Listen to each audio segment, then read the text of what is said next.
Well, I can't really tell what it is. It just looks like a blur. I'm gonna go ahead and search and find my videos so I can do a recording also.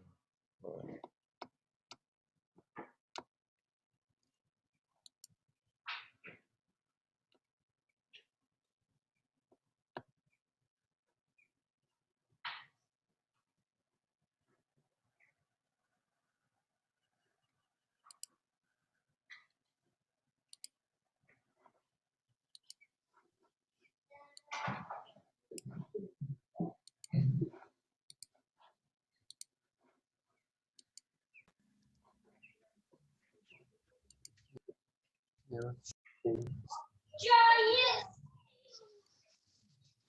Juju, what are you doing? oh, look who it is! Look who it is!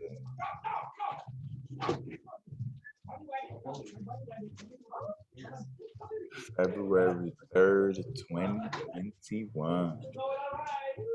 We about to be speaking to the Grandma of America. Get some feedback. Let me enlarge myself. Oh, what?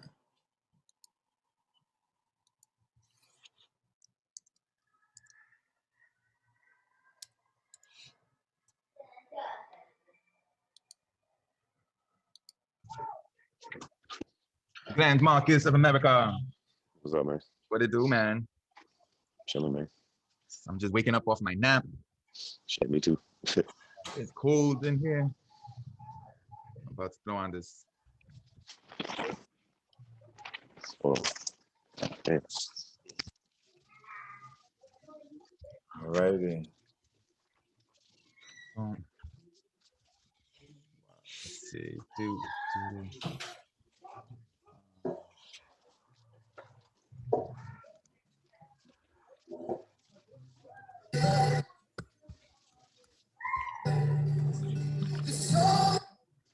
Guess whatever Bessie was playing there is already going. I'm gonna go ahead and I was gonna do some DC. Let's go here.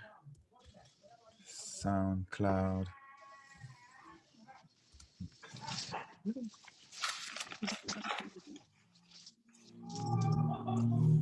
Jaden, today's day 88. Day 89 of the Real Talk Show and the Taboo Free Talk Show. Oh man. Okay, so day 89. Wah. So this is DC. Too low. Too low to hear. Oh wait. I mean. All right.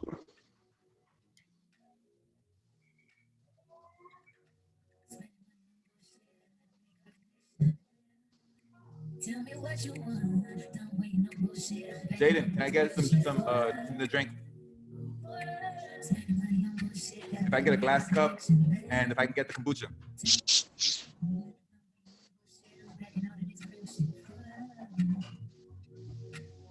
Let's have a conversation without hesitation, full of explanation, and thoughtful observation.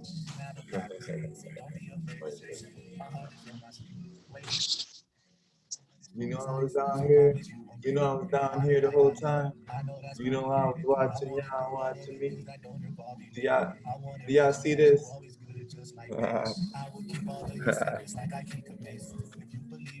Wish that audio was better on that Steezy the Rona Project compilation album of 2020, written and produced during the coronavirus pandemic. Is this a guy from the area? Long Beach. I think this is the first time I've played this for you. Answer the question for me. Nah, he's from Long Beach. Long Beach. Oh, I'm over here pointing at this microphone like it's connected, but it's not connected today. Today we are experimenting with the computer audio. So that's called Real Talk featuring Flora. produced by So Real. Too And bad these the days audio is the was Rona low. Project. So I just wanted to intro that before we got started. Since today we're talking about women's, Mhm.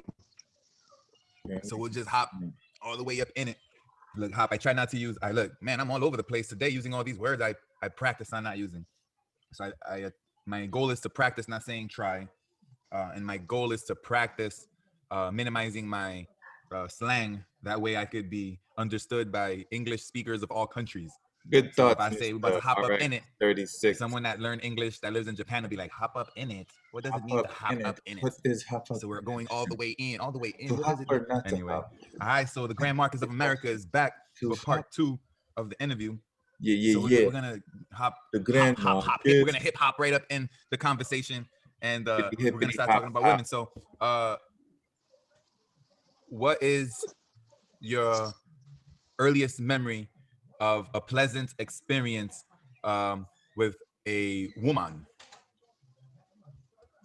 I Earliest memory your of a pleasant love. experience. Or we picking with up women. an old conversation.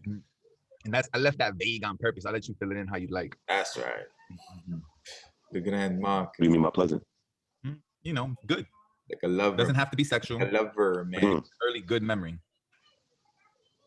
Like I remember that there was this lady that was like my mom's best friend, and I don't know if I could say I really remember, but because it's kind of challenging when I say I remember, because I don't really think that I remember. I think that I remember stories about this lady, and then because I was told stories about me and this lady, then I remember. I say I remember. So there was a lady that she was like my Gotcha, mom's man. friend, and Same thing I've been happens to told me. that I Hold guess up, I had a hold crush on her. The same thing happens to me. It's like I remember stories of stories that other, but did I see it live? I don't remember when I seen it live. And To me I used to say too. that I was gonna like kill her husband. I'm like 3-4 years old or something to that extent. I'm gonna kill her husband and I'm gonna Okay. go away with her and the children. And then supposedly I would say that, you know, they'd be like, so who, but how you, where are you gonna go? I'm gonna go back to Providence, and but who's gonna be driving? And then I'll say the name of her husband. So I guess I had a crush on this lady. And I would call that, I guess, a pleasant experience. But I was just a little baby, so I don't know that I personally remember that, but I remember stories of that. But yeah, and that's a woman. When I was like, so when you say woman, if we're talking about early memory, I'm a little kid, not talking about like not talking about a girl my age as a little kid. I'll leave that up to you, I guess. Woman, female. I French kissed this girl when I was like 5 or 6. French God. kiss. Is that a slang? Is that you smooched? What? No, like tongue kissed this girl when I was like What? 5 or 6. Oh I had literally like gosh. studied watching TV, watching movies. I remember early on, I never wanted to get a bad Oh kiss. man, it's cutting out. I It's actually hard to hear. studied watching this movie. And I did it in front of the other kids in the neighborhood. Damn. So the video was slowing down and it cut out a bit, but it sounded like you said that you remember studying about French kissing a woman, and you Them actually kissed getting someone to in do front of it. another little boy or something. In front of other kids in the neighborhood, Jeez. And you went all the way in with all the tongue action and everything. all the way in. You Jeez. did And you said you all was like the 5 years old. action and Yeah, everything. like 5 or 6. Wow, that's an early start. What you My doing gosh. there? I'm watching. I guess. In the streets of Baltimore, Maryland. Dang. About to be Yo, that's Matter very. of fact, this is how much We in the not streets of in Baltimore, Maryland was. It was where Baltimore, Maryland. the old Baltimore Orioles stadium was. I remember being able to see that from outside of the neighborhood. Dang. And you over there French kissing. At Yep, 5. Oh my God. just bad as hell. Yep. Wow, that means that was already in your attention span. Yes, it was. I remember that. It very much was. You know, if I remember correctly, my mom We probably can go before that, actually. what? My parents, I remember seeing Do the Right Thing in movie theaters. I was a kid then. And you remember where that's Rosa Perez in it, and Spike Lee rubbed the ice on her breast. And I remember that was like a very enjoyable scene to watch. Wow. Wow. And then you remember this as a direct memory, not someone telling you about it. No, a direct. This is like, yeah. So that remembering that just triggered Direct. that. So yeah. Yeah, that's wild. That's super wild. Wow. Yeah, so like when it comes to kissing, I remember my mother, I guess, probably planted the idea. She was like, you need to learn how to kiss. And then I was like maybe 10 years old or something. And that was like the first time I heard it. And then she would like but she didn't mean French kiss. She meant like just kiss, like making the sound kiss. I guess you know how like Yeah, the sound effects. yeah, she was trying to tell me about the sound effects, and I had never thought about that. But I guess that planted the idea about, oh, okay, so there's an idea about learning how to kiss. Show us. There was a sound Show effect. us. But then I Show learned us. about tongue. I don't even know how I learned about tongue. And I remember literally practicing with my hand. I don't even know who taught me that. Okay. And it was like something that I was like, I gotta get good at this. Like, you know, in my own private space, I would practice with my hand. You know, I never wanted to be bad. I knew that at an early age. That's one thing. That's probably the first thing that ain't no probably. That's the first thing I studied ever in my life. oh, look at that. Look at that. What a way to start. Okay. Yeah, Let's go found from some there. health Let's think about the psychology of a child I'd that read from them. That's jump what I was thinking about. Brother would get 'em. from Jump Street. Look, I'm over here getting back into this Ebonics slang. But, So from the I was a little from the bit old. beginning of your I relationship was in with those the opposite big My sex, Genesis. from your I was old. genesis, you are seeking to please. Yes. You know, Yes. that's a big deal because that, from my experiences in talking to women, there's a lot of guys that aren't necessarily wired that way. It seems like most guys are not wired that way. And I didn't know that. I thought that. I didn't know that either. Yeah. Like that's why it was so like. That's probably the first thing I was ever serious about. You know, Yeah. I never wanted to be bad at that. That was a pride. That was, if anything I was prideful about, it was that. So let's talk about how that even plays out. We can fast forward even into sex, into how you treat a woman. Like, so for, like from my standpoint, I mean, that set the tone for me wanting to please. Like, I thought it was my job to please women. Like, and if the woman wasn't happy, I felt like then it would be on me. hmm Okay. Yep. I put women on a pedestal at an early age. So let's talk about that. And did they live up? Did they live up to the pedestal? Like, did they earn it? Did they deserve it? Like, You talking about looking back on it from now? well, how about from back then? Like, you know, from back then, and then we can talk about now. I had already been programmed about a certain level of how much of a gentleman you got to be. Okay. Southern They got gentleman. names for this. I wish my homeboy D Steezy was on. I think, you know, California got all kinds of names for these kind of stuff. Like they, and, you know, when it comes to like gender and stuff like that, they got, you know, they've been thinking about this a lot more than maybe the East Coast. And by me saying that, some East Coast people might get mad about that. But it's my experience that West Coast got the language down pat when it comes to gender and like the complexities of all that. But all right, so there's this idea that you were raised to be a gentleman. Like what? Like the Grand Marcus of America, a gentleman. Like what does that mean today? Today, what does that mean to you, a gentleman? Gentlemen, line up. Gentlemen, Oh, line I think we're up. having technical difficulties. Can you hear me? Can you hear me? Tell me, can you hear me? Can you hear me? But I feel like society's. Hear you? I can hear you. I can hear you. Can you hear me? I can hear you now. So let's talk about this gentleman program. Let's call it a program. All right. So from my point of view, or what? Whatever comes to your thoughts. That's just the gentleman program. Yes.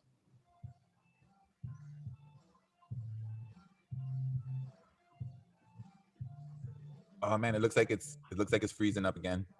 Gentleman Be- program. The To be passive. So okay, As a- all I've heard is to be passive. So if you said more than to be Gentle. passive, if you could repeat it, please. It seems society wants you to be passive as a man, as if that's your responsibility. Okay.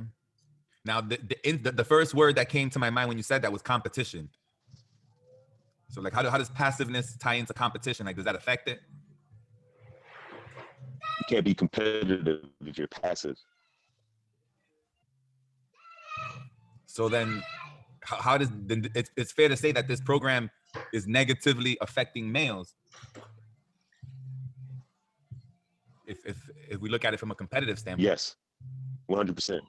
Okay talk about that. And so 100%. okay, So, what so you're if saying you're a young man and you've been programmed, They want if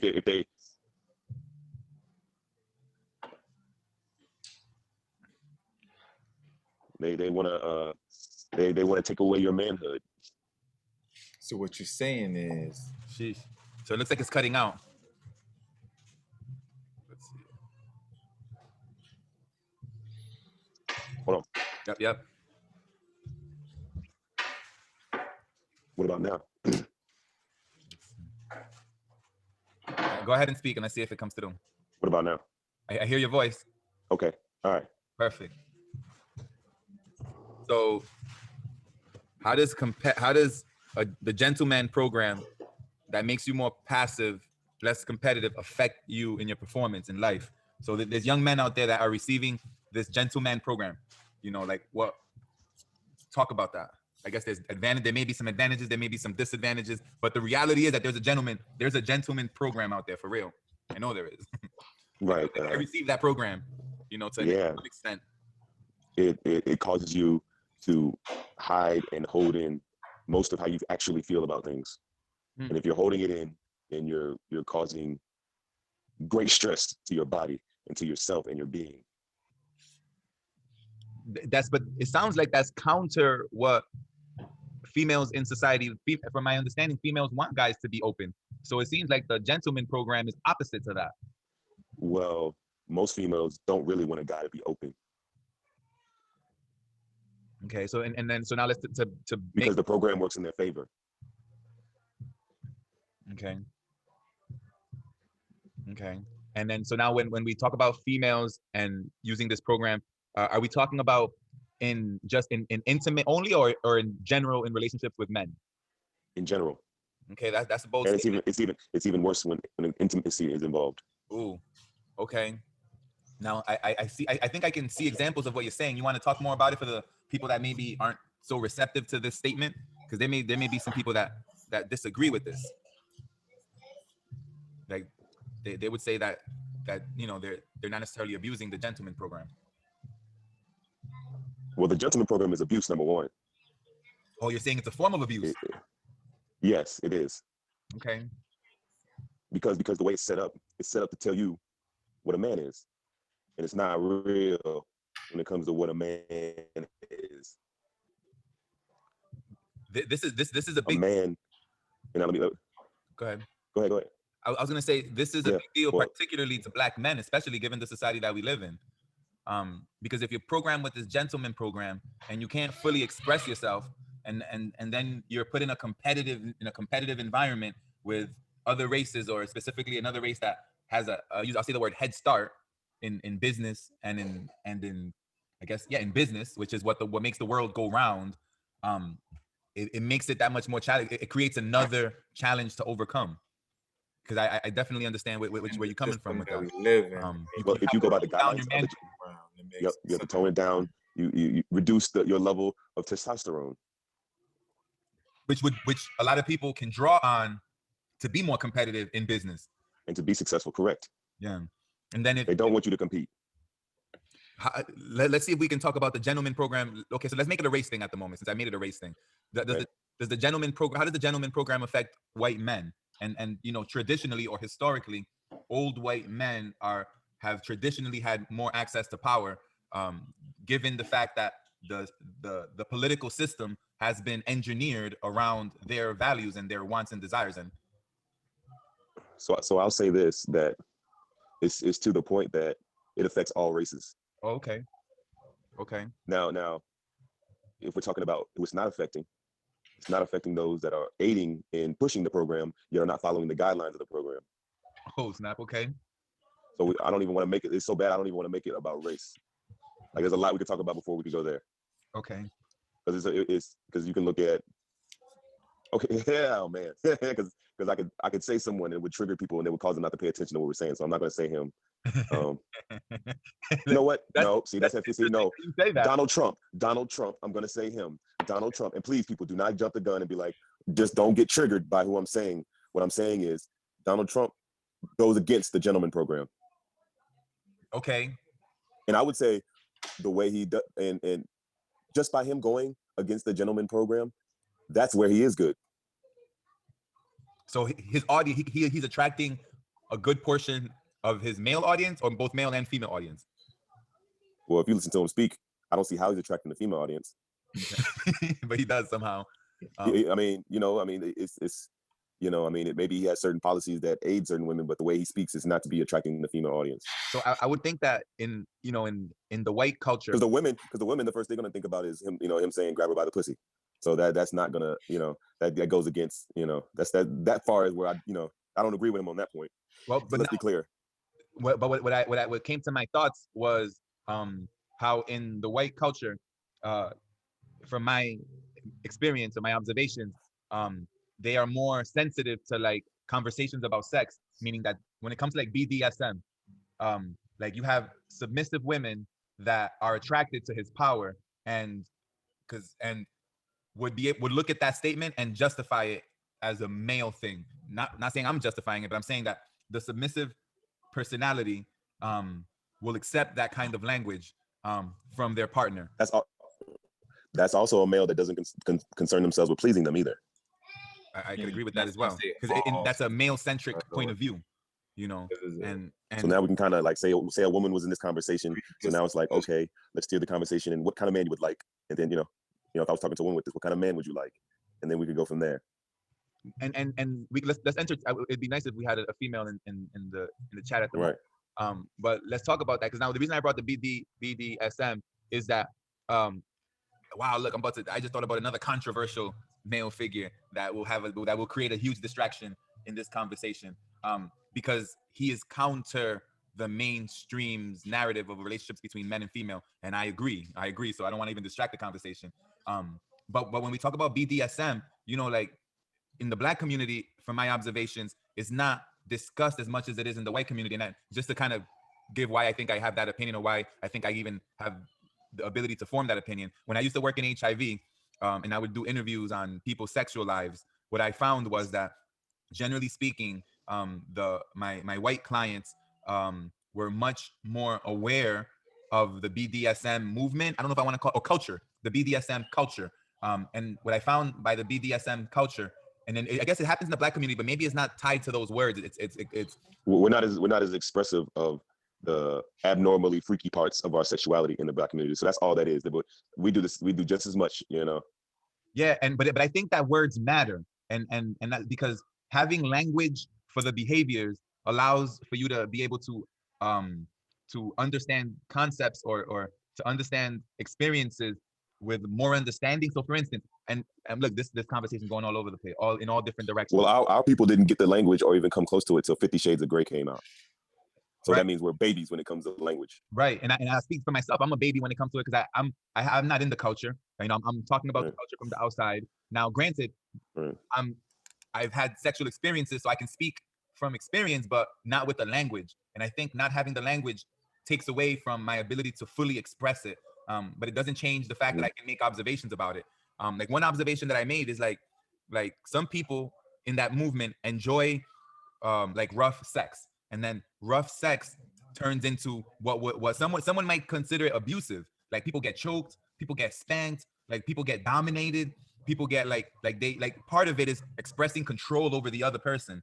That if you're not familiar with the culture, you think is abuse, or you think like, how can someone like that? Yet behind closed doors in private, it's like it's a fetish, or it's a kink, or it's like something that they're actually interested in. But then being outside of the culture, like we observe it, and we may judge that man, or we may judge that woman as being a bad person or a weak person, when in fact they're behaving from a point of power, because they're taking power over what they want and like, even if that means to be humiliated. Because there's men that like to be humiliated, there's females that like to be humiliated. And then the part that kind of got me, like, I'll say confused at first and then interested second, is that I saw how people were engaging in what appeared to be abusive sexual behaviors that was actually maybe healing to them. And I'm trying to use to find the best words, but being humiliated brought them pleasure and a relief of some sort, you know. But for the most part, this was more concentrated in the white community, from at least with that language, than in the Black community. Because I guess the Black community, I would say maybe the language comes probably more from music. You know, I'm thinking like that, you know, sexual healing, and then the role that music plays in teaching young men how to be with women, or young men, women, how to be with each other. Well, these days, I'll stop. Since you're not in the culture, I'm gonna let you know that these days people learn love from pornography. Okay. So that's where it started getting rougher, because they're like, well, I don't know what to do, so I'm only gonna do what I watch. Right. You know, that's natural as a human. We're copiers. We see something, we do it. And all these people do is they learn. And I'm saying not just men, the women are learning how to make love through pornography, which that means they're not learning how to make love. And then I definitely hear your point, because I remember trying to learn from magazines, but it was my older brother would get like Men's Health magazines, and you know, Men's Health would talk about how to please a woman, or you know, and then I would be I remember those. Men's Health was the junk coming up. Like Yeah. Yeah, I like men's health. Yeah, you're right. You're right. But these days it's Pornhub. Pornhub, yeah. It's and when people watch Pornhub, they watch it so much. Eventually, you need something that's We ain't plugging you that know beep. yeah. Well, okay, you're right. Well, No, you're good. a I've pornography been plugged in here before. pornography website, you're eventually going to want to see something that's a little bit more exciting, a little bit more thrilling. The more and more you watch it.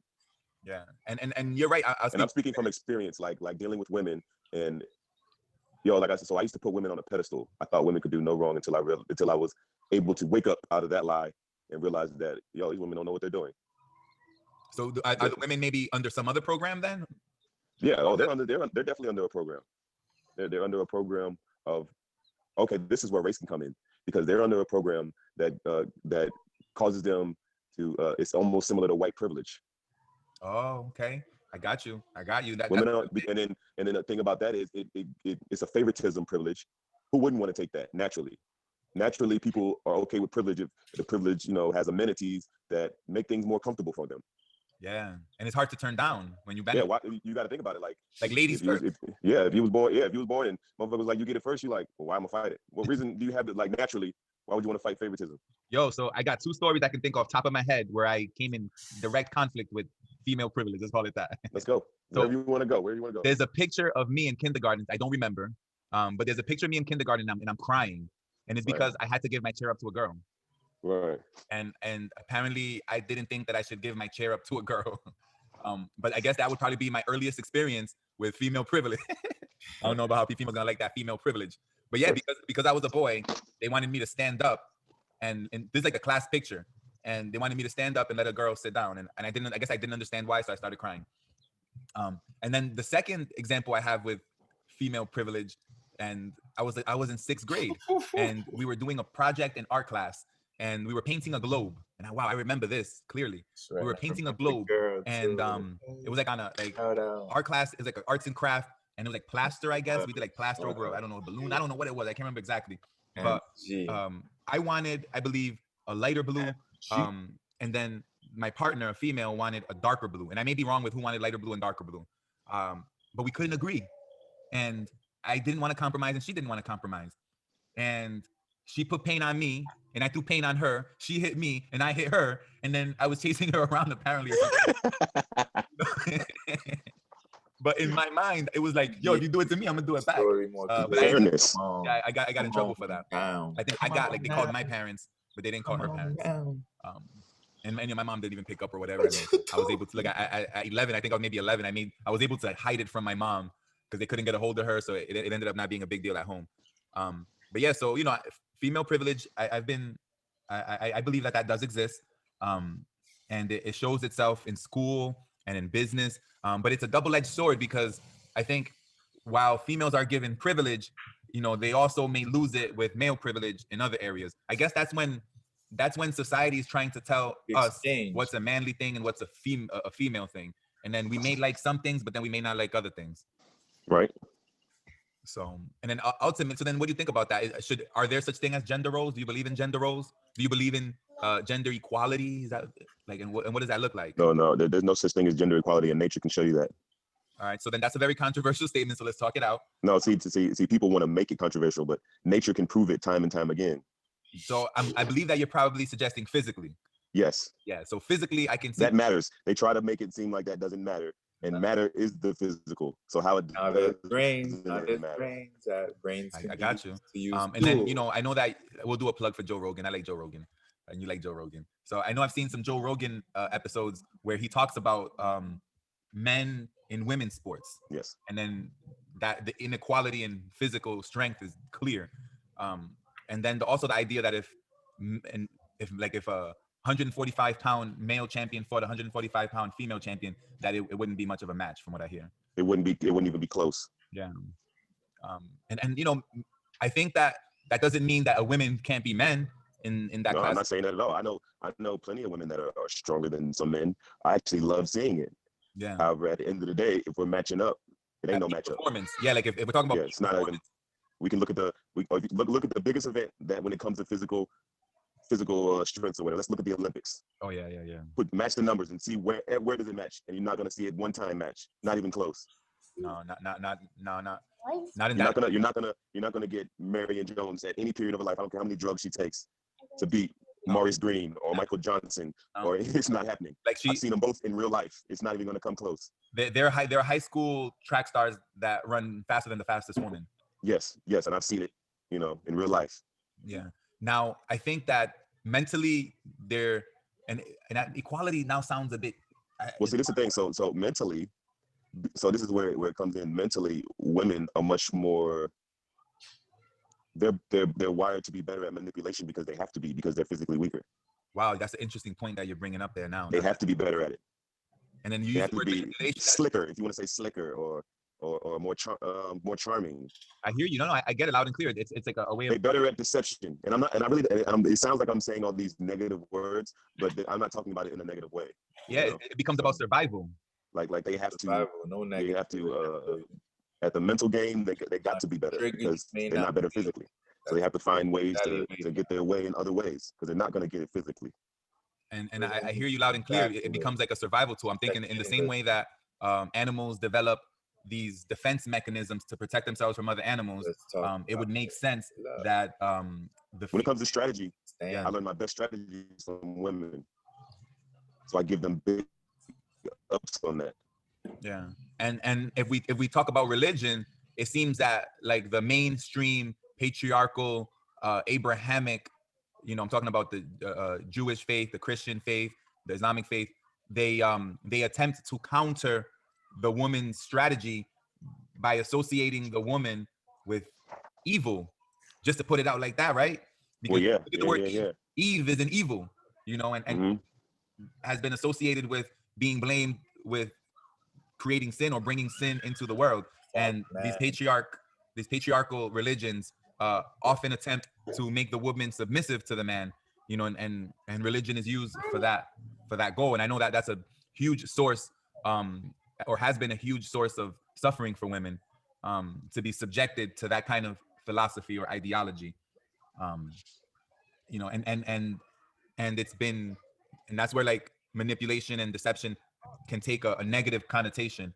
I'm very sensitive to manipulation, to the point where like I can feel it in the subtle ways. For instance. Oh yeah, I get triggered quickly. Right. And because as a man, I'm at a point in my life where it's like, talk to me straight or don't talk to me at all, because I'm about to lose my cool with you thinking that's about to work. Right. Like you better focus on being clear with me and not trying to be deceptive, because I put my guard up about it at this point in my life, because I grew up gullible. I grew up just taking things at face value, and I've learned that nope, you cannot do that. You can't do that. It's not smart. Well, it's not in your interest, and talking about survival, and then now this is why I can see the reason why, like the Adam and Eve story, the way that it's told, it's almost a tool for males to be conscious of the ability of the opposite gender to manipulate a situation at the detriment of the male. And I say that I loosely. can tell you something else I learned. Go ahead. I can tell you something else I learned that may not sit well with the women at first when I say it. Okay.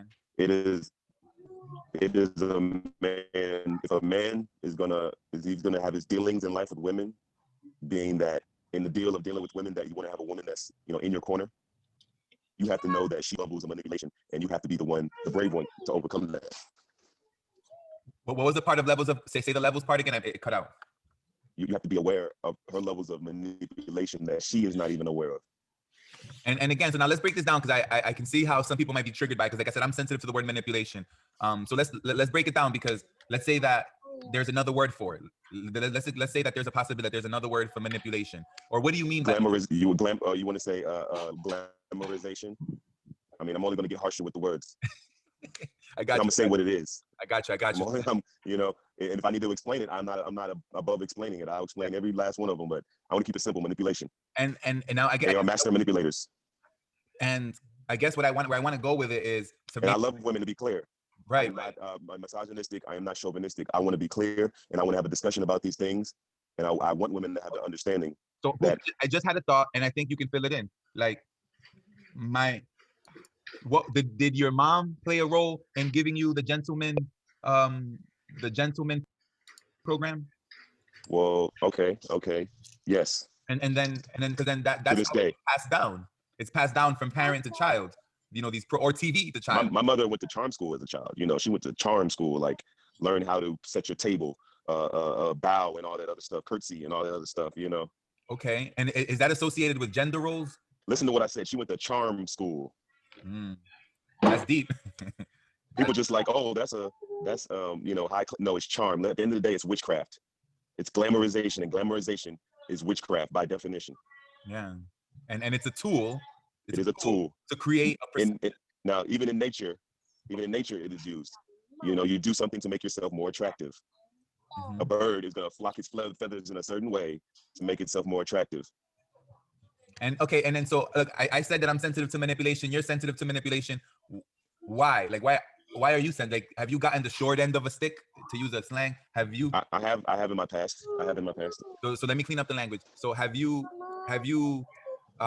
experienced loss by allowing yourself to be led by, and let's use the word led, by a woman? Or Yes. okay, and then Yes. is that part of the reason why then you're sensitive now to manipulation? Well, I've allowed myself to be in it, so I experienced it. I stopped being oblivious to it. Okay, so it was a blind spot at some point, and it was for me. Very much so, a blind spot. And why? Like I said, remember, I used to put women on a pedestal. So at one point in my life, they could do no wrong. Yeah, and then as unfair as they were, there was a point in my life they could do no wrong. I was sad. And then I guess what was coming to my mind is that I can see then how it may be a blind spot for a woman, in the same way that white privilege could be a blind spot for a white person, or patriarch. You know how the men are often labeled negatively, like because they're part of the patriarch, like toxic masculinity. So it's like we have all these blind spots. So and that balances the conversation. And the women, the blind spot for them is they get so caught up in the privilege, they don't take accountability for themselves as just a decent person. They don't take themselves out of the role of gender that they place themselves in and just view themselves, really analyze themselves as just a decent human being or person or being. So and what that makes me, what the words that come to my attention are, they may have an unconscious bias, then, to use more like trendy words, and very unconscious. And in the same way that happens with race, and in the same way, like chronically unconscious. And at least from my standpoint, and I'm guessing like race, like how you got white people be like, like chronically, like white people that just, like I was in the military, right? There was this one white guy. He was from Arizona, and he didn't grow up around black people at all, so he wasn't even aware of how he spoke. And there was often times where a black person or a person of color would have to check him about it. And look, and you. And I'm gonna show you how unconscious he was. We were on ship. I was in the Marine Corps. My first deployment. I was on ship, and we were in this part of the ship that was pretty closed off, but there was the opening to where you saw the opening and you saw the water. And let's say he's surrounded by, not no situation, but it's some black guys, in there, and it's him. And he's very unconscious about being very rude. He's unconscious about it, yet it has to be handled. And we all look at each other and we look at him. And one of us says, we could throw you through that hole down there. Go get it. And no one would know about it. Go get it. And so he had to stop and really think about the situation. And that woke him up. And we never had an issue with his mouth again. Because at that moment, he became conscious. Right. He was able to see where he was at. He was able to feel the situation. So we had to create an almost dangerous situation for him to wake up. Oh, wow. So, I mean, that has me thinking in all kinds of directions. And we were in the middle of the ocean. There was no land in sight. So if he never had that experience where his life could have been in jeopardy of some sort, he may have not ever became conscious. Very true. Very true. And then I'm thinking now, so you see, all these intersectionalities create opportunities for conflict because of unconscious biases. Because people are choosing to remain unconscious. And just because you choose to remain unconscious doesn't mean there isn't consequences. Right. Just like there's consequences in nature. You can act like you don't see that line over there. But when he bites you in your ass, it's too late. And then I'm thinking of the role of segregation that segregation plays. And I'm not just talking about racial segregation. I'm talking about gender segregation. Yeah, I'll give you a great one. Like they have these women's conferences. Mm-hmm. And there's men these days that now they want to go to them because they want to learn about women, but then they're not allowed to come. But then these women aren't doing nothing but complaining about men that don't understand them. It's foolishness. Well, I mean, it seems to me that the value of integration, and I've been resistant to the idea of integration as it relates to race, because I think that I see some of the negative consequences of it. But now that I'm having this conversation, I'm able to highlight one of the positives of integration. However, the reason why it could be more negative is that, you know, when integration happens, at least racially, the white race was in control of the police and the politics, and their unconscious biases could be weaponized. Like they could call the police and they can get black men and black women arrested. And even now, like the whole Karen thing, it's like there's still this idea that the police can be called, or that You want me to tell you what happened in the military? Go ahead. It looks like it may have froze. I'm not able to hear anything. So When I was in the Marine Corps, so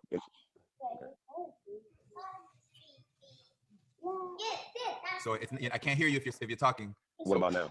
Now I could. So when you were in the military, I got back from my second deployment and we had to get debriefed. And one thing in the debriefing was they were talking about kind of domestic violence a little bit. And they said if a woman or a female spouse calls and they literally told us this word for word, and they say that you hit them, whether you hit them or not, we're gonna believe them. wow. There's nothing made up about that. They told us that word for word. They got a female master sergeant to tell us that. That's deep. Well, I mean, and that is consistent with political correctness. That's deep. Yes, that's all it was about, political correctness, because they, the fear, of being certain things being exposed in the military. Yeah, and that's a challenge. I mean, I get it, right? Because it happens a lot. I mean, So now you can't even be an actual man in your own household because she has this spade, she has this power card that she can use at her discretion. yeah. No, I get it. And if it's abused or misused, I mean, and it has been misused and abused, that's challenged, because it's like I want to protect women, right? Because there are men that do this. There are men that abuse women, and they should suffer the consequences of it.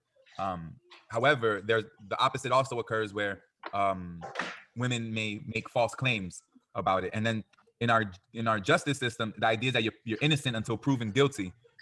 However, this is a concept that bypasses that, because based on that statement right there, you're guilty before you're proven innocent. And that Yep. and then so it's almost like a form of affirmative action. I get gender, race, it all connects, because it's like, affirmative, some people claim that affirmative action is like a form of reverse racism, and then like this sounds like like guilty before innocent. That's like it's reversed, and it seems like it's not fair. However, historically speaking, I can see why this new culture has been created. But then, if based on my belief systems, I think it could be hurtful to the new generation. If you got young men that are being raised in a culture where they're guilty before proven innocent, that could be detrimental to them. That could be You know, a problem. Because then, because even like I heard that there has been attempts to create legislation where men can't talk to women in public. Like I guess what do they call it? Street calling? No, Catcalling. what is it called? Catcalling. Yeah, catcalling. And I get it because I've seen documentaries of what women have to experience in the public, like in busier cities, from unwanted sexual advances or but then again, it becomes challenging because you don't know what's unwanted until you know what's unwanted. Right. Right. And in nature, like you were mentioning earlier, like birds A lot flap of their guys feathers and they accept stand up, whatever, and then we have language. But a lot of young men and or young, not a lot of men, young or not young, can be extra about it. And I get it. And by extra, I mean that they could be borderline offensive or offensive. Well, I will say that a lot of them are offensive because they don't know how to talk to women, because of how we are raised up in this unfair gentleman system or programming. And then I've witnessed a lot of men say the craziest things because I've seen that they were actually nervous and scared and never actually took time to realize, like, just talk to them like a regular person. Yeah. And then so to the earlier idea, because that came to my thought when we were talking about the white man and the second deployment. So it's very possible that he grew up around white people and had minimal experience with black people. And then I'm thinking He didn't gender grow up around black people at all. And the same thing happens with gender. I know there's a lot of boys that don't have female friends. Don't grow up, they don't have female friends, so they don't know how to talk to women. Except through porn. Oh, that's very true. Yep. They have porn, or except through porn. Yep. and then that's when they have unconscious A lack of experience. Right, man. Yep. And then if we say, and then think about church, like, but what about the men? What about the men that only grew up around women? and I would say that I've been surrounded by women my whole life, which has made me more compassionate towards the female struggle. Jaden, tell Jaden. Yeah, You know, like I grew up with a single. but let's yeah. Yeah, My and I've seen guys I've seen guys that only grow up around women, and so they conduct themselves as so, and so they don't know how to build relationships and like friendships on a business level or just a friend level with other men because they're doing things in a way like a woman would do it that's privileged. Makes sense. So they don't understand honor between men in a certain sense. I hear that, and even hearing that is like I could remember back to, I don't know where maybe in my, when I was in part of a youth program, is like when we express ourselves in regard to our identity. One of the questions is like, so what are you first? Are you a male before you're black, or are you black before you're a male? You know, and then are you a female before you're black, or are you a black before you're a female? You know, so when it comes to gender and race, oftentimes people identify with one before the other. Like I think of, look, I'll plug him, Dr. Umar Johnson. Like Dr. Umar Johnson is clear about being black, you know, before identifying with being a male. Doesn't say that he's not a male, but he has an allegiance or a loyalty to his blackness. And I don't necessarily agree with that. Okay. Just as far as myself, you know, that's where you can get lost. I feel. Let's talk about it. I feel like this. I feel it's best for you to understand where you at as a man, and you also got to understand how society views you as well, and where you're at, and that's just knowing your environment. As I would say, you can be who you want to be, yet you also have to understand your environment, how your environment perceives you. Okay, so and you have to have that balance. I hear what you're saying. Let me say a statement that Dr. Umar Johnson has made to kind of maybe go with his point a little bit more, and then we can talk about it. So he says that dating outside of your race is a political decision. Do you understand what, like, does that make sense? Yeah, I agree. That makes sense. Yeah, I agree. I feel like that's what Kanye did it for. And Dr. Umar Johnson would be in opposition to that decision. He would suggest that, especially when you're a successful black man, or not even successful or not, but to marry outside of your race is to take resources that could have been used to benefit your race and give it outside. It's controversial. Right. Right. But then that's so, if what he's saying is, if you put black before gender, if you put his blackness before his maleness, then it puts him in a position where he's advocating or protecting or serving the black race above patriarchy. So like patriarchy, the word patriarchy and matriarchy are not the priority. That takes second. But I see where you're coming from, because it could be situational. At least it's more practical to be situational in everyday practice. But this is where it gets challenging. Well, I don't feel he'd even let some black women tell him what to do, so I don't believe that. Yeah, I won't answer because I don't know. I can't speak for him. I know this is how he conducts himself. I don't think he let some black women tell him what to do. That's why I don't believe it. Yeah. So it's by the way he carries himself, and I'm going off the way he carries himself. Yeah. Based on my observations, it appears to me that he does hold value to gender roles, which would make right, which would support, which or traditional gender roles, which would be supportive of that statement. And then but now at the same time, I'm thinking about like black feminism, where there are women that associate with their gender first and then their race. I guess it's complicated. It gets complicated. You know, they do it out of fear. They do it out of fear. And if not fear, maybe survival. If you're able to help them, well, then it's still fear. Because if you're living in a state of survival. And I guess that's what we've been kind of talking about in terms of like manipulation, the word. There's no way feminism could be. There's no way feminism could be an advancement of society. Okay, tell me more. They can't make a baby by themselves. They can't make a baby by themselves. Yeah, with science, like science is making the impossible possible. That's you know, I don't agree with none of that nonsense. Like when it comes to nature, you know, you got people out here like, well, it is nature. If people were created and people create things, like, no, I'm not playing that tiptoe tap dance game. Yeah, talking about nature. You need two people in front of each other. Two women can't do it by themselves, so it's not an advancement. I believe that it is a reaction to being a part of a system that has historically oppressed them. And from my observation, I believe that it can lean over to an extreme that prevents growth in a society. because it's a reaction. So because the system has been set up to benefit males politically, then feminism counters that and seeks to bring balance to that. However, in order to bring balance to that, some individuals, both males or females, would have to go on the radical side of feminism in order to balance out the power imbalance. Well, they be wasting their time. I hear what you're saying. They would disagree with that because they would say that They that's have how to give me this, and then I would say, give me your strategy, and then that we would watch their delusions unfold when they reveal their strategy. and I hear what you're saying. I think I'm that gonna always go back to nature. Nature's simple. Nature's simple. You don't gotta have no conversation about, nature doesn't need to have no conversation. so Nature gonna show and prove. so let's talk about it more. Let me see if I can put myself in that feminist shoes. Because what I would say is that extreme or radical feminism balances the power dynamic in a patriarchal system. Now, from an objective standpoint, I don't think that it's a solution, or I don't think it's the best strategy because it could have negative consequences on the youth. And I think that's with everything. Like, I think that every time that we try to balance things out with ideologies, whether it's racial ideology, gender ideology, class ideology, it creates a new problem.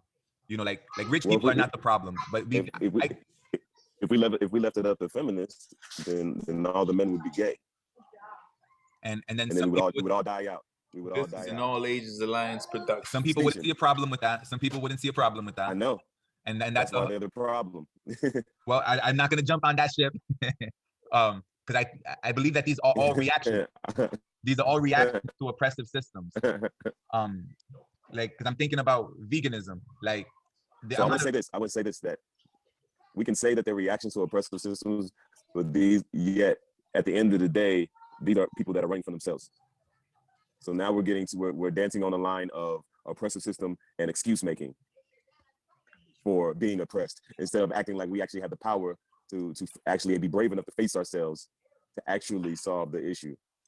So I hear what you're saying. The language that I would use to try to talk about it, I say that we've all been traumatized by a system in one way or another. And I agree with you that making excuses doesn't take us out of the trauma.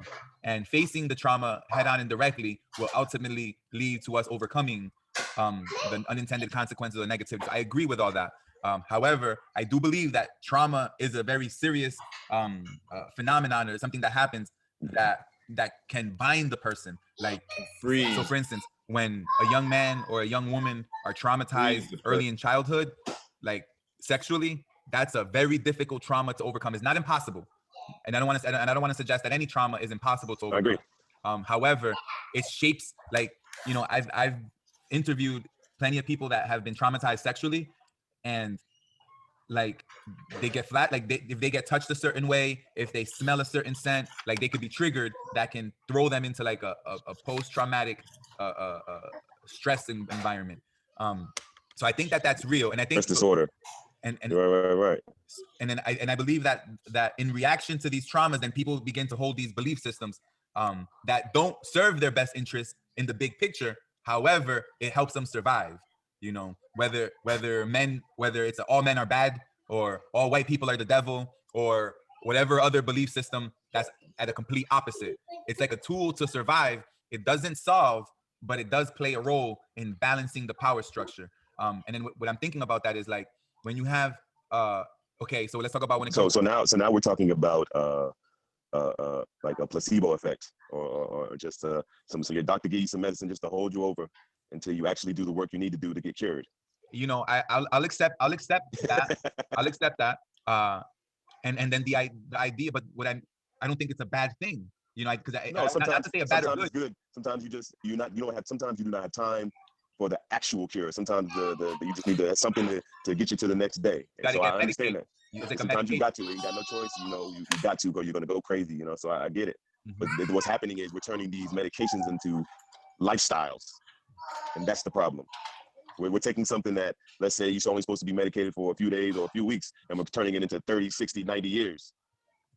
And then that 30, 60, 90 years is getting passed on to somebody else to do for 30, 60, 90 years, and generation after generation after generation. And now you're just completely lost, and you have stopped yourself. You're not even looking for the actual cure anymore, because you're like, well, this will just hold me over. And then that medication, it ain't working strong enough, so you need a stronger dose of it. And I think that's what happens, or that is happening in society now, and it's reinforced through movies and entertainment. Our belief systems are put into film. They're put into music that then reinforce those belief systems. However, like I mentioned earlier, I do believe that the extreme is necessary, a necessary evil, to put it that way, until it's not. And I believe ultimately that's where hopefully we're the direction that we're moving in. And as we move in that direction, I Society. believe that is, at least for me, I want to be sensitive to those that have been traumatized, because I think we've all been traumatized, because the radical belief systems are not the solution. You know, whether it's a racial radical, a gender radical, an age radical, they're not necessarily, well, look, I'll say age radical is the solution. I believe that ageism is the solution, by the way. I think that's our common ground. Well, this is another thing where we're finding proof that we've gone too long on the medication, and it's out of control, because now we're telling kids it's okay for you to identify as another gender, and it's gone too far. I think it's okay to tell a boy, biologically a boy, it's okay for you to be identify as a girl. In general, maybe we that's can not okay. The conversation to this. Okay. Why do you say it's not okay? Let's talk it out. Okay, so you're okay with someone telling your little boy, hey, you can be a little girl? I prefer that conversation doesn't take place. I think that we're over sexualized. You know, exactly. Right. Why are we sexualizing little kids? Right. It's wrong. Period. Like, yeah. Period. Kids don't understand it at all. Yeah, I'm not opposed to a young person self-identifying as whatever gender they want to identify as. If you want to go make a character, that's fine. Go make your character. We're getting to the point where we're saying it's natural for you to be delusional. I won't make those statements, although I understand where you're coming from. No, I'm okay. I'll make the statements. Yeah. I'll make them. You know, I have an uncle who's homosexual, and he's no longer living. And my mom would tell me that he would want to like wear dresses, you know, ever since he was young. So okay, you want to wear dresses? That's okay. That's fine. That's understandable. And he had all sisters, you know, and then the part that I don't quite know about, and that's why I rather not necessarily have much opinion on the matter, is I think that a lot of times adults throw the word, like, sexualize things that aren't sexual, you know. Right. That's not sexual, really. Like, right. I can see someone liking the fashion of dresses, like for example, these days if you saw a man wearing heels, you would say that's girly, but men wore heels first. If you look at history, so people don't even know wigs, that. Right? I think men wore wigs first too. Men, right? we wore wigs too. So that I'm not talking about that. That's style. That's, you know, that, like, okay, wear what you want to wear. I'm talking about the someone being delusional and saying, I'm a girl. Like, no, you're not. You have a penis. What are you talking about? Like, you know, I hear going that far. Yeah. So if you're talking about biologically, accepting their nature. So we're not talking about someone that wants to wear dress. Go ahead, do you think I'm not talking about that. I'm going like that because of Raymond. Yeah, I guess my issue, like you're. Go ahead.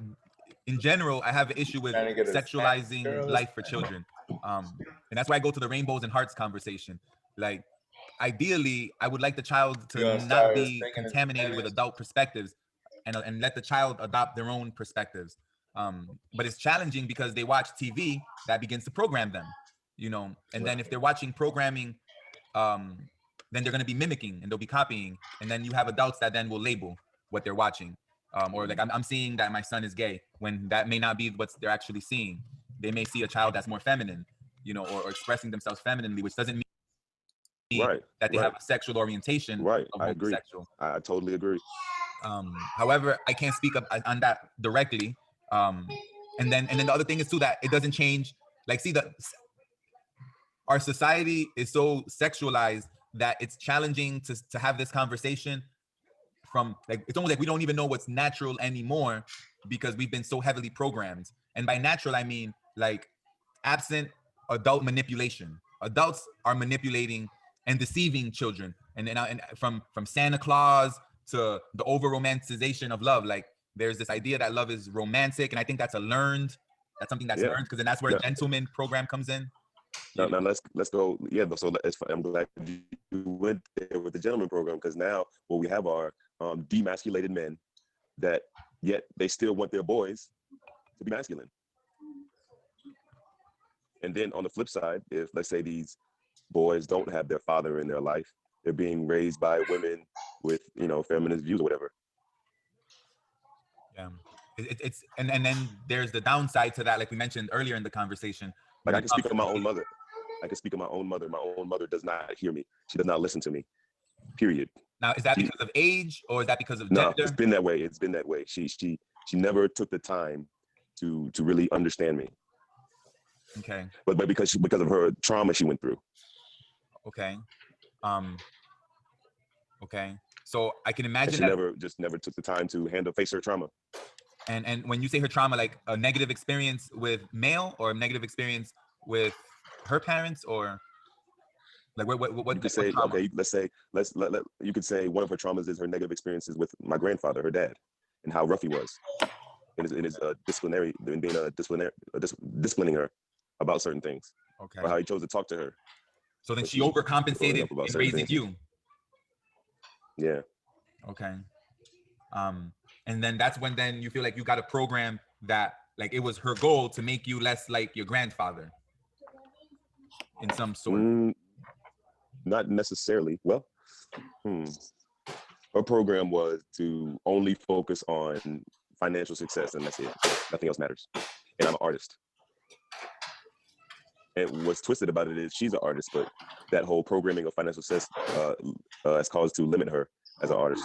Did her dad give her the program of financial success? Like, see, that I haven't fully been able to judge that because just from hearing stories, she's always been that way. But he didn't. I don't think he helped. You know, she was the oldest. You know, if anybody knows, the oldest gets more responsibility. Oh shit, you know, oldest out of 4. Yeah, she was a serious person. Okay. Did she grow up in an environment where there was a lack of, or she just decided? There was a lack of nurturing. Okay. Nurturing in a motherly, it's okay, baby kind of way. Okay.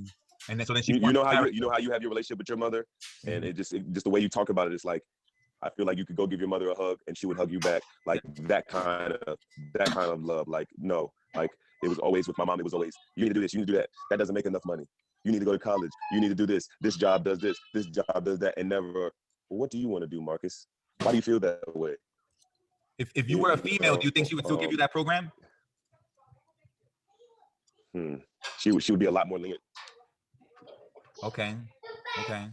So then basically it's almost like she's hoping to set you up because like she doesn't hold you know my son's mother to the standards she holds me to, you know, because it seems like she hears what she says and she doesn't really have a real relationship with her. Like I grew up with my mother, you know, and when it comes to being fair, there was no fair, you know, and I see it now. Okay. She doesn't hear me at all. Like I can give you examples of how she does not hear me, and it's to the point where it's like pretty pointless to even speak to her. She does not hear me.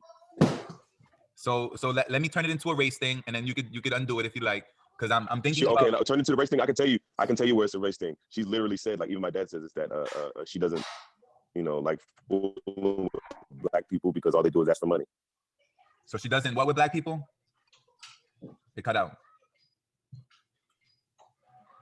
It's cut out. She doesn't like black people. She doesn't like. Oh, I can't hear what you're saying. Black people because all they do is ask for. That's interesting. She doesn't worth money. Yeah, she wants to give birth to a black child.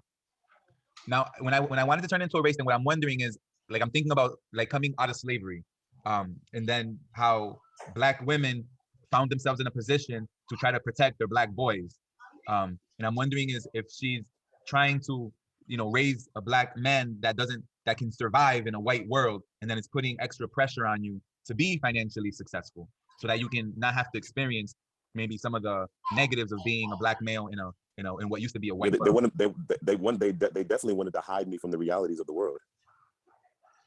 Yeah. They didn't want me to have a realistic life. Because if I'd have did everything that they said to the T, I wouldn't know shit. But you would be successful financially.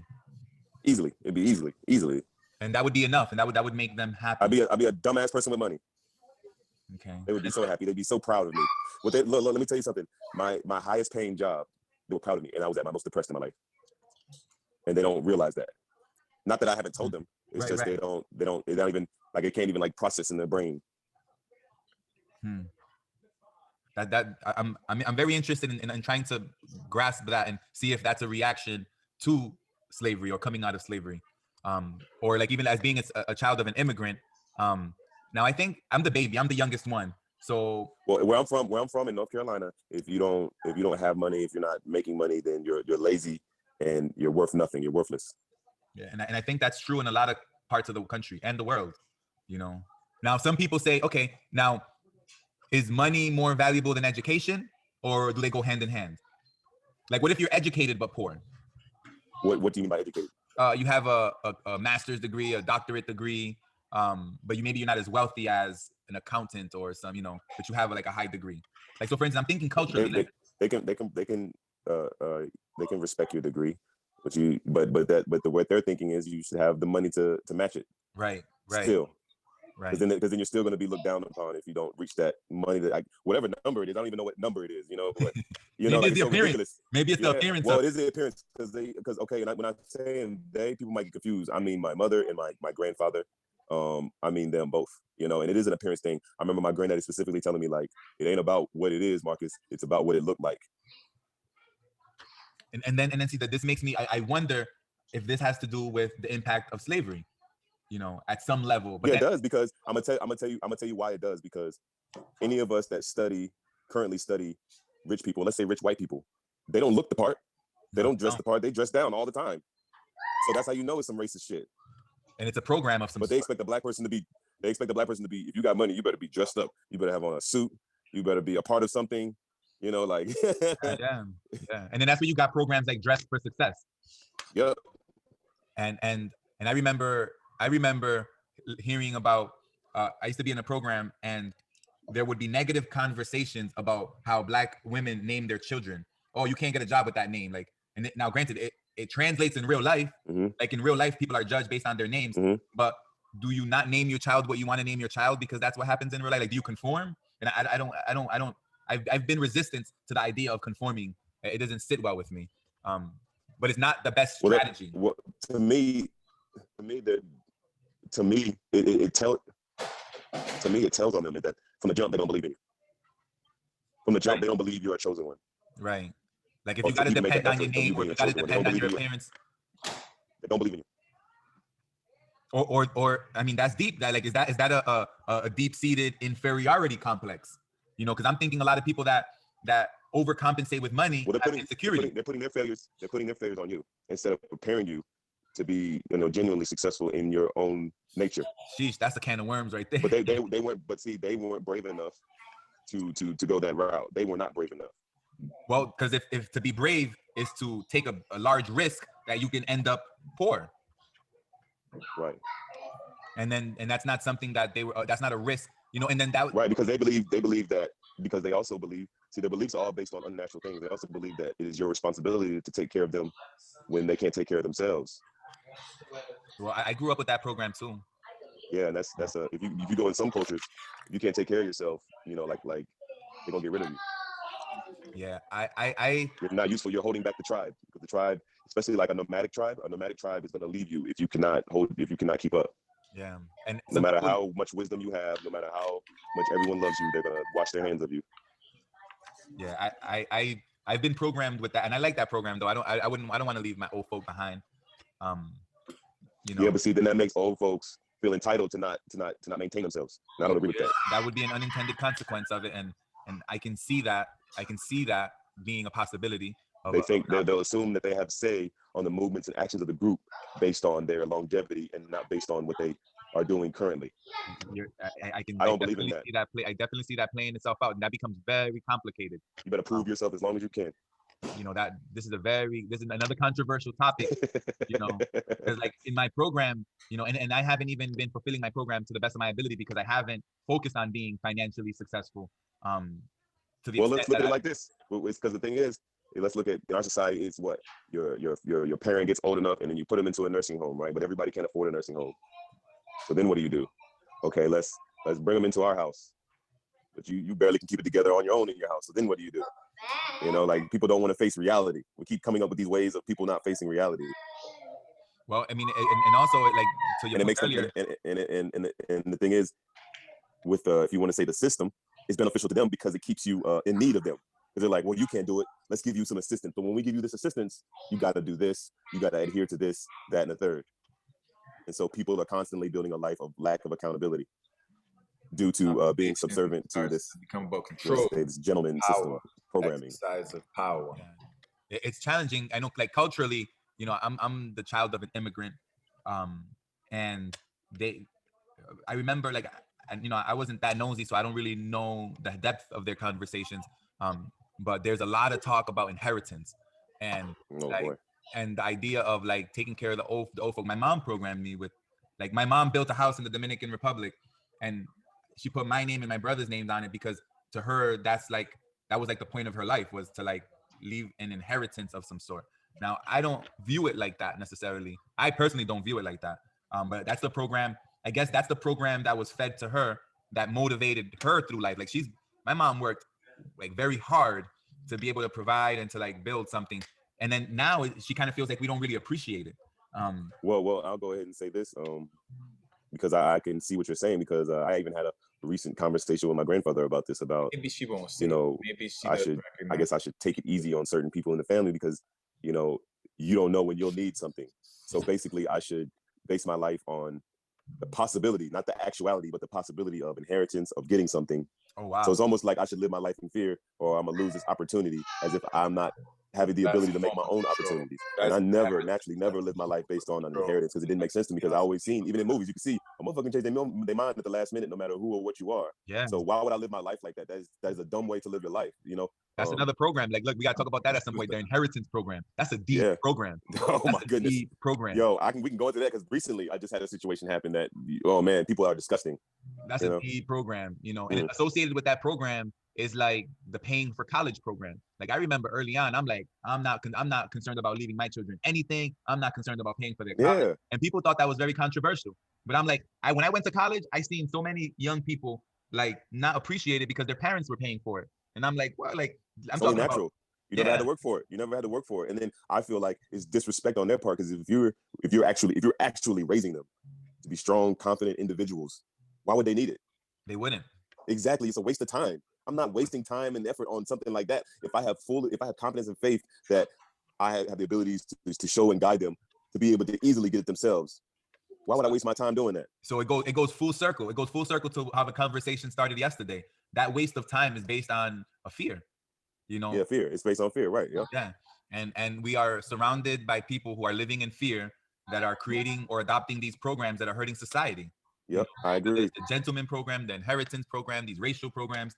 So all these, and then back to, in response to trauma, people are creating these fear-based programs that are not serving society. And to your point, you know, and then that's where you say that it's not beneficial to have these programs, because they're ultimately doing more harm, I guess, than good. Now, I guess, and then I'm saying I can understand that these programs exist. I understand them, you know, but they're parasitic programs because they're fear-based. They're fear-based. And I see your point to where you speak on these tribes that maybe I'll use the word leave behind or push away those that can't keep up. It's almost like a lesson to the young. Like, you know, if you're young, observe what happens when you can't keep up. But that's so challenging when we live in what they call a civilized society, because the idea is that a civilized society doesn't ignore or reject their young. Oh, but here's the thing, it's because we're sick. Now, when I say we, I mean as a society, we have 30, 40-year-olds that are sick physically, that they have they're by default, they have to be cared for. And if the system can't care for them, I agree. And if the system can't care for them, then, you know, or the family can't care for them, then the system has to care for them, you know. But now if we look at it from a manipulation standpoint, and we look at it economically, there are industries, the pharmaceutical industry, the banking, I mean, all these industries are counting on people having fear-based programs, because that's how they generate their income. I mean, life insurance, all that. Yeah, and these are all fear, and all these feed on those that adopt these fear-based systems, you know, and the fear-based systems don't benefit. Like, if you are fearful, you are more likely to lose your money in the stock market, you know, or you're more likely to not be successful in business if you're so risk adverse. So, man, well, look, we could talk forever, apparently. Right. Look, I'm looking, it's about to hit that 1 a.m. And I got to get up and go live live that life out there in the real world. Right. Like, we could keep the conversation going, because I would really like to have this or similar touch on similar topics with some female energy being Yeah, let's present. come back to it with some female energy and Yeah. and let them get the pot boiling, and then we'll take it from there. Yeah, for sure. But it's been good, man. We'll keep it going. I love the conversation, and I think that these conversations are necessary, especially for young people that are coming behind us. Because, man, I wish I would have heard this conversation. Like, even if it's just to stimulate thinking, like, oh, Yes. yeah, so the gentleman is a program, or or everything that we've been talking about. We're just creating words at the moment, but these are like our men's health, right? Like, I didn't hear these conversations when I was in my youth, or as a teenager or a toddler. I didn't hear these conversations. And it takes courage to have these conversations, because we're talking about controversial topics that can lead to us getting canceled in the cancel culture that we live in. Right.